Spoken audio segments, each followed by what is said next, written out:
को मालूम होगा कि 2015 से ये 26 नवंबर को संविधान दिवस के रूप में बनाने का निर्णय भारत सरकार ने किया था। तब से ये हम इस दिवस को संविधान दिवस के रूप में मनाते हैं। उससे पहले हम जानते हैं कि दो दिवस हमारे 15 अगस्त और 26 जनवरी दो दिवस हम हमेशा मनाते रहे। तो ये भी एक तरह से राष्ट्रीय पर्व के रूप में मनाया जाता है, क्योंकि भारत की आज़ादी को बनाए रखने के लिए संविधान का बहुत महत्वपूर्ण भाग हिस्सा रहा है। और आज बहुत सी चुनौतियां हैं, लेकिन चुनौतियां तो हमेशा होती है किसी भी देश के अंदर जो संवैधानिक ढांचा है उसको बनाए रखने के लिए। लेकिन सबसे बड़ी खुशी की बात यह है कि जो हमारा संविधान बना था, वो संविधान के बारे में अगर आप थोड़ा कॉन्स्टिट्यूएंट असेंबली को अगर आप थोड़ा पढ़ें, संविधान आप जानते हैं कि 1945 में जो मिशन कैबिनेट मिशन था, उसने ये प्रपोज किया था कि भारत में हमें एक संविधान बनाना चाहिए। अगर भारतीय लोग चाहते हैं कि भारत आज़ाद हो, तो वो ये पहले बताएं कि वो आज़ादी के बाद किस प्रकार से सरकार बनाएंगे, उसका स्वरूप उनका क्या है। तो कैबिनेट मिशन ने ये सजेस्ट किया था कि भारत को एक संविधान सभा बनानी चाहिए। उसके रिकमेंडेशन के आधार पर भारत में संविधान सभा बनाई गई। बीच में चूंकि उस समय भारत पाकिस्तान विभाजन नहीं हुआ था, तो जो भारतीय संविधान सभा बनी 1946 में, उसमें पाकिस्तान जो आज है उनके लोग भी थे और भारत के लोग भी थे, तो वो एक पूरे भारत का संविधान बना रहे थे। 15 अगस्त को हम जानते हैं कि भारत और पाकिस्तान दो देश बन गए। तो कुछ लोग जो कि पाकिस्तान में जाना चाहते थे, संविधान सभा के सदस्य भी करीब 70-80 वो लोग छोड़ के चले गए और वो पाकिस्तान की संविधान सभा के सदस्य बन गए। उसके बाद के समय में भारत में जो लोग थे, उन्होंने भारतीय संविधान को निर्मित किया। कॉन्स्टिट्यूएंट असेंबली की डिबेट्स अगर आप देखेंगे, आजकल तो अब तो अवेलेबल है, उसके 6-7 वॉल्यूम से बड़े से, कभी मौका मिले तो आप भी यहाँ रखिए। क्योंकि जो आज भी जो भारतीय संविधान के बारे में बहस आती है, बहुत से नए नए इशू सामने आते हैं, उन सबको किसी न किसी रूप में संविधान सभा में बातचीत उस पर हो चुकी है। ऐसा नहीं कि कोई नई बात सामने आई हो। उससे मालूम पड़ता है कि संविधान सभा में जो लोग थे वो कितने स्ट्रगल के बाद और कितने पढ़े लिखे लोग थे, जिन्होंने संविधान सभा में सब तरह के संविधानों का अध्ययन करके और भारत की परिस्थिति को देखते हुए एक संविधान को बनाने का प्रयास किया। आप देखेंगे, आपको पता है कि संविधान चूंकि बहुत बड़ा संविधान बनाया जाता है, तो संविधान को एक व्यक्ति नहीं बना सकता, तो उसके लिए बहुत सी कमेटीज बनाई गई। सबसे पहला महत्वपूर्ण हिस्सा संविधान का जो है, भारत संविधान का, उसके लिए आप देखेंगे जो सबसे पहली मीटिंग संविधान सभा की हुई, उसमें जवाहरलाल नेहरू ने भाषण दिया था।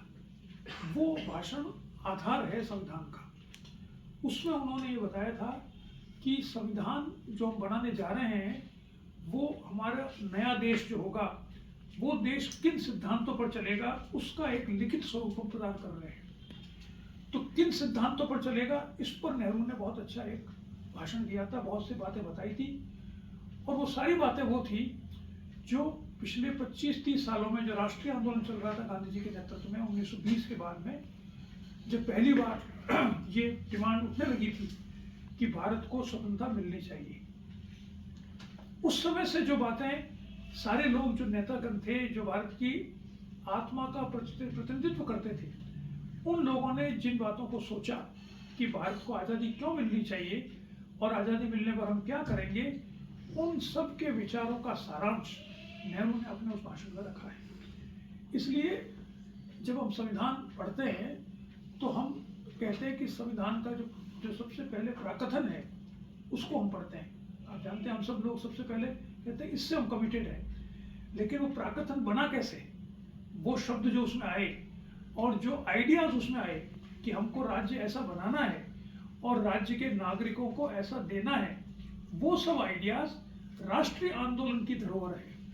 ऐसा नहीं कि वहाँ पर बैठे कुछ लोगों को ऐसा विचार आया कि सबको स्वतंत्रता मिलनी चाहिए, न्याय मिलना चाहिए, किसी ने कह दिया न्याय मिलना चाहिए, किसी ने कह दिया कि स्वतंत्रता मिलनी चाहिए, इससे नहीं आया। उसके पीछे पूरी 2-2, 3-3 जनरेशंस हैं जिन्होंने अपना पूरा समय लगाया और उसके आधार पर धीरे धीरे वो आइडियाज इवॉल्व हुए। तो दो भाग हैं संविधान का जब अध्ययन करते हैं। एक तो है कि विचार क्या है, व्हाट इज द आइडिया, जिसे बाद में सुनील खिलनानी ने किताब लिखी है idea of India. Idea of India के विचार सबसे पहले रविन्द्रनाथ टैगोर ने दिया था। ये शब्द जो काम में लिया, उन्होंने कहा भारत का विचार क्या है, यानी भारत किसे कहते हैं। राजनीतिक दृष्टि से, सामाजिक दृष्टि से तो हम जानते हैं, सांस्कृतिक दृष्टि से, धार्मिक दृष्टि से तो हम जानते हैं भारत क्या है, लेकिन राजनीतिक दृष्टि से what is the idea of India, क्या है भारत, ये सबसे पहले टैगोर ने कहा था। और अभी हाल ही में जो पुस्तक आई थी सुनील खिलनानी ने, उसने लिखा था आइडिया ऑफ इंडिया, अंग्रेजी में, बहुत अच्छी किताब है, उस पर काफी बहस हुई। तो वो भारत का एक तो संविधान में बताया गया है कि what is the idea of India, Bharat क्या है, और दूसरा उसके कानून बनाए गए कि जो आइडिया है उस आइडिया को क्रियान्वयन करने के लिए, उसको प्राप्त कैसे करें, उसके लिए किन किन चीजों की आवश्यकता है, वो हमारा संविधान है। तो संविधान को पढ़ते समय केवल प्रावधान ना पढ़े कि ये हम जो है फंडामेंटल राइट्स हैं, ये अमेंडमेंट प्रोसेस है, ये वो है, ये सब अगर अलग तरह से पढ़ेंगे, अगर कोई आप स्पेशलाइजेशन कर रहे हैं वो अलग बात है, तो हमको समझ में नहीं आएगा क्यों है।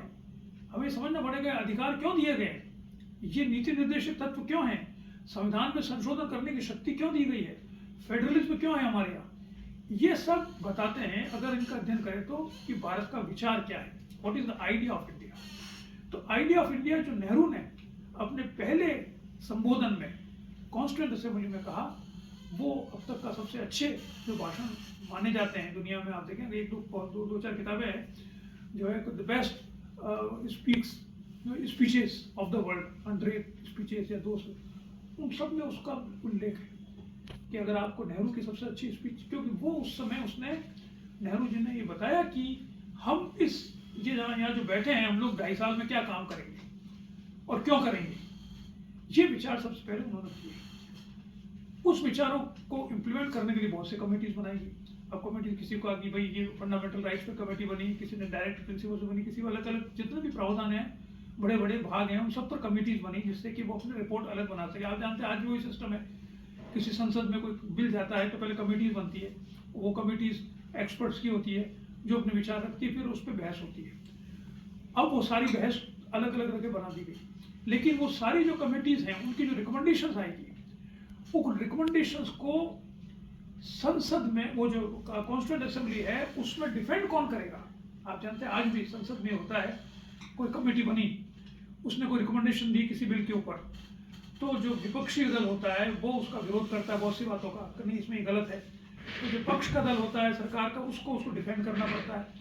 तो डिफेंड, ये जो बहस होती है, ये बहस केवल कमेटी के मेंबर्स नहीं कर सकते, उन्होंने तो बना दिया। अब उस कमेटी को रिकमेंडेशन को पढ़कर संसद के सदस्य आते हैं, उसमें से कुछ कमियां ढूंढते हैं, उसकी अच्छाइयां ढूंढते हैं, उस पर पूरी बहस होती है और उसको संशोधन करके अंत में बिल पास होता है। ये एक प्रोसीजर है।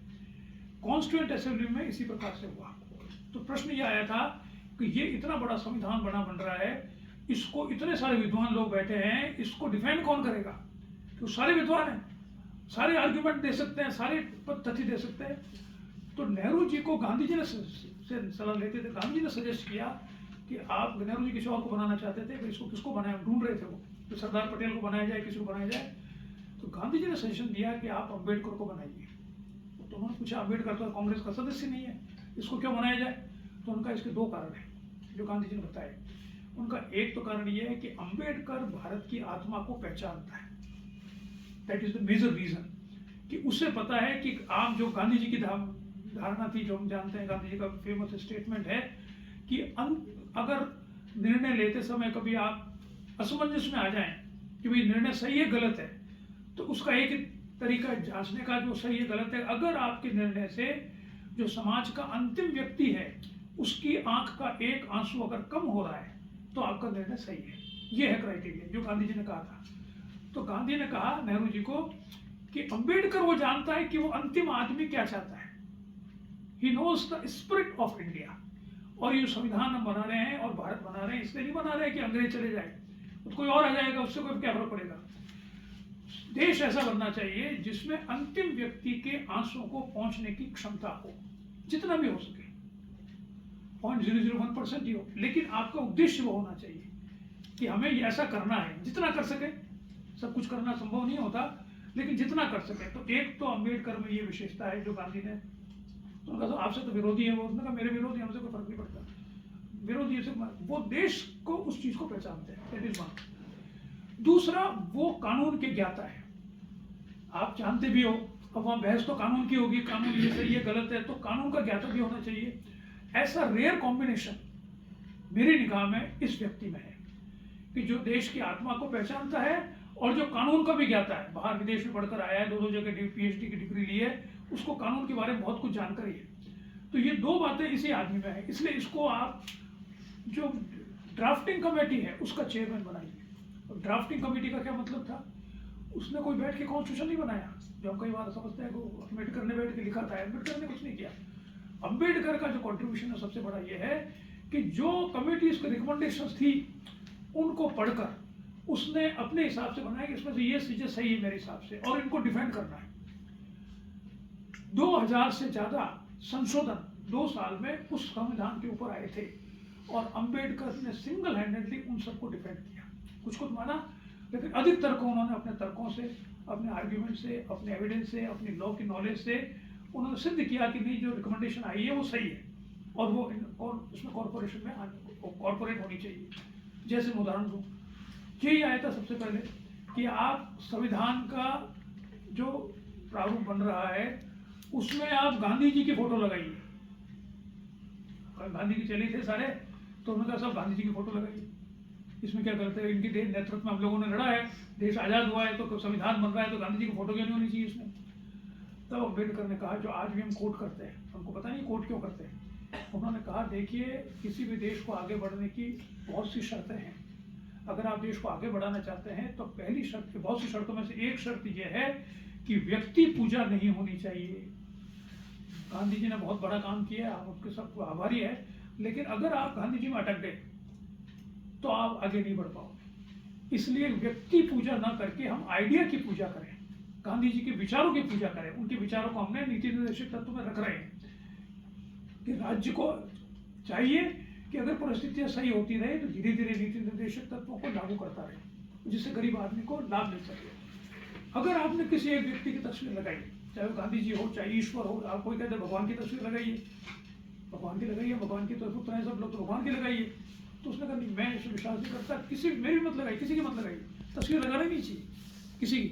तस्वीर पे क्या होता है कि व्यक्ति पूजा शुरू हो जाती है और विचारों को छोड़ देते हैं।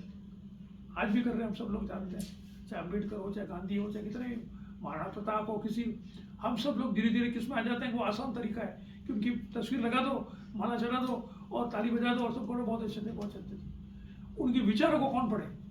विचारों को पढ़ने में ये होता है कि आप अपने आप को परिवर्तित करो उसके अनुसार। वो हम सब सोचते हैं यार हम कहाँ परिवर्तित हो, कोई दूसरा ही हो परिवर्तित तो ठीक है। तो ये अम्बेडकर की बहुत बड़ी सोच थी, और सोच नहीं थी, उन्होंने इसको इम्प्लीमेंट करवा लिया। आप देखिए, सबसे बड़ी बात है कि सारे लोग, नेहरू, पटेल, राजेंद्र प्रसाद, ये सारे तो गांधी जी के चले थे, बना में क्रिएट किए हुए थे। उन्होंने इस बात को स्वीकार किया क्योंकि बात लॉजिकल थी, तार्किक थी। उन्होंने कहा हाँ बात सही कह रहे हैं, गांधी जी के प्रति हमारी श्रद्धा ही है, गांधी जी को फोटो लगाने से ज़्यादा श्रद्धा थोड़ी हो जाएगी, गांधी जी को तो मान ही रहे हैं, गांधी जी को मना कौन कर रहा है। तो ये जैसे मैंने एक उदाहरण दिया आपको कि इस तरह से अम्बेडकर ने जो संविधान आज है जिसकी पूजा करते हैं, उसके एक एक बिंदु पर उन्होंने बहस करी और उसको डिफेंड किया। सबसे बड़ी बात, बनाया नहीं उसने डिफेंड किया उन आइडियाज को। ये उसकी महानता है, और ये किसने खोजा था? गांधी ने। आज बातें करते हैं गांधी अम्बेडकर झगड़ा, गांधी अम्बेडकर कोई झगड़ा नहीं है। गांधी और अम्बेडकर के दोनों की सोच अलग अलग थी कि भाई दलित वर्ग है, उसका उत्थान कैसे हो। गांधी की सोच थी, वो चूंकि समाज में बहुत घूमते थे, आम आदमी के साथ रहते थे, उन्होंने राजनीतिक आंदोलन किए थे, तो उनकी सोच थी कि भैया ये जो ऊंच नीच और असमानता और अस्पृश्यता और ये सारी जो समस्याएं हैं, इसका समाधान मनुष्य के मस्तिष्क में है, कानून में नहीं है। जब तक मनुष्य सोचेगा नहीं, अपर कास्ट जब तक ये सोचेगी नहीं कि हमें ऐसा नहीं करना चाहिए, तब तक वो आप कितने कानून बना दो, वो कोई ना कोई रास्ता निकाल लेगी। अम्बेडकर का कहना था कि नहीं, कानून बनाओ। आपको जानकर आश्चर्य होगा कि अम्बेडकर ने ये तक सुझाव दिया था, जो भारत में सामान्य माना नहीं गया था, कि ये जो जाति प्रथा, ये सारी असमानता का भारत के संदर्भ में हम देखें तो असमानता तो दुनिया भर में कई तरह की होती है। अमेरिका में जाओ तो रंग की असमानता है, कहीं पर जाति की असमानता है, कहीं पर आर्थिक असमानता है। असमानता 1000 तरह की होती है। भारत में सबसे बड़ी असमानता मानी जाती है जाति की असमानता, कि जाति के कारण से बाकी सारी चीजें उसी में होती है, उससे रिलेटेड है। आर्थिक भी उससे रिलेटेड है, धार्मिक भी उससे रिलेटेड है, सामाजिक भी उससे रिलेटेड है। जाति जो है, जैसे लोहिया ने कहा था कि भारत में वर्ग का मतलब जाति है, इसलिए मार्क्स के सिद्धांत को भारत में लागू करना हो तो आप जातीय संघर्ष को वर्ग संघर्ष मानिए, ये लोहिया ने कहा था। तो अंबेडकर का बड़ा रिवोल्यूशनरी आइडियाज थे इसके बारे में, जो संविधान में वो करना चाहते थे, नहीं कर पाए, क्योंकि बहुत रिवोल्यूशनरी आइडियाज को नॉर्मली सब लोग मानते नहीं है। उनका कहना था कि 2 बातें आप संविधान में डालिए। एक तो ये कि कोई भी व्यक्ति अपने नाम के पीछे जाति सूचक शब्द नहीं लगाएगा। ये संवैधानिक रूप से उन पर प्रतिबंध कीजिए सभी व्यक्तियों को कि अपना नाम कुछ भी रखो आप, लेकिन जाति सूचक शर्मा वर्मा ये नहीं लगाओगे आप पीछे। ये कॉन्स्टिट्यूशनली बाइंड किया जाए बस लोगों को। तो आपको नाम नहीं तो अभी नाम से पता पड़ जाता है कौन है, तो नाम ही खत्म कर दो। दूसरा, शादियां वही वैध होगी जो इंटरकास्ट होगी।